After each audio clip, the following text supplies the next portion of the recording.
আসসালামু আলাইকুম, কেমন আছেন সবাই? তো ওই যে আমাদের বাসায় যে মেহমান আসছিল, তারপরে তার ভিডিও দেওয়াই হলো না, ভিডিও করার সময়ও পাইলাম না। যাই হোক, যেগুলো রান্না বাড়া করেছি সেগুলো তো আগে দেখিয়েছিলাম।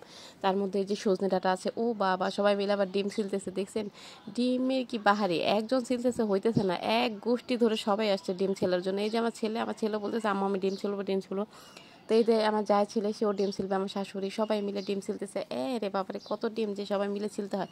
যাই হোক, এদিকে আমাদের পোলাও রান্নাও করা হয়ে গেল। পোলাও তো না, প্লাউ হয়ে গেছে, প্লাউ। যাই হোক, অনেক অনেক মজা হয়েছে।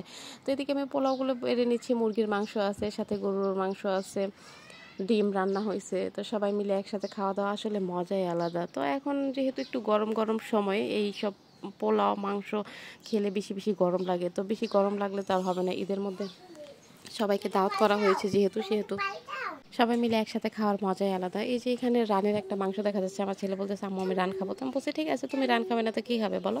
তো এগুলো আগে আমি ঘরে নিয়ে আসতেছি। ওর আব্বুর অনেক খিদে পেয়েছে, ওর আব্বু আগে খেয়ে নেবে। তো মেহমান কখন না কখন আসবে, সেই আসে, সে বসেও থাকে না অবশ্য। এই যে টমেটো লেবু সব কিছু নিয়ে এসে রেডি খাওয়ার জন্য। তো গরুর মাংস,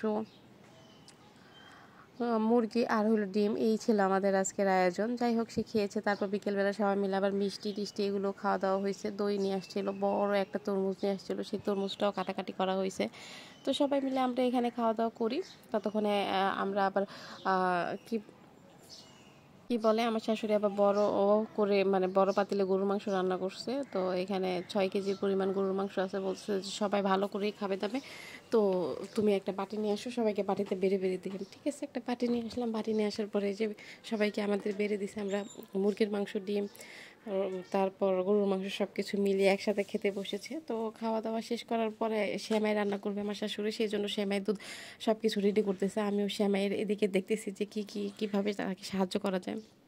তো সব সাহায্য করা হয়ে গেলে আমি ঘরে চলে আসলাম। তো আমার শাশুড়ি আবার ডেকে বলতেছে যে, ঘরে যেও না, এখন ওই যে শুটকির তরকারিটা রান্না হয়েছে, একটু দেখো। শুটকির তরকারিটা রান্না করার পরে আমি আবার ভাবলাম যে তাই এই তরমুজটা কেটে নিয়ে আসি, তরমুজটাও কাটা হয়ে যাবে, সবাই মিলে খাওয়া দাওয়া হয়ে যাবে। যে অনেক বড় একটা তরমুজ, এটা মনে হয় 15 কেজি সাইজের ওজন।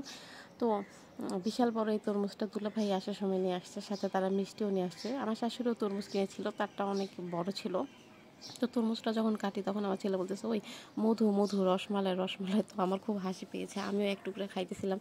খাওয়ার পরে দেখলাম যে না, অনেক মিষ্টি। তো এদিকে যে দুধ জাল দেওয়া হয়েছে, সে সেমাই ভিজাবে, সেই জন্য দুধটা রেডি করে নিচ্ছে।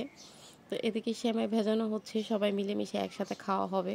তো আমার শাশুড়ি আবার বলতেছে কি, আরে সেমাই নাড়া দেবো কি দিয়ে? সেমাই নাড়ার জন্য একটা মানে চামচ সে খুঁজে পাচ্ছে না। তারপর তরমুজের যে খোসাটা আছে, সেই খোসা দিয়ে সেমাই নাড়া শুরু করে দিচ্ছে। এই যে সে তো আমাকে বলতেছে, যাও একটা চামচ নিয়ে আসো। আমি বলতেছি, পারবো না, এখানে কি আছে সেটা দিয়ে নাড়াচাড়া করেন। তো আমার শাশুড়ি এখানে ওই তরমুজের খোসাগুলি পাইছে। তো সেইখানে সে বলতেছে, ঠিক আছে, তাহলে তরমুজের খোসা দিয়ে আমি নাড়াচাড়া করি। আচ্ছা ঠিক আছে, আপনি নাড়াচাড়া করেন, সমস্যা নেই, তরমুজের খোসা তো মিষ্টিই লাগবে। তারপর সবাই মিলে খাওয়া দাওয়া করলাম।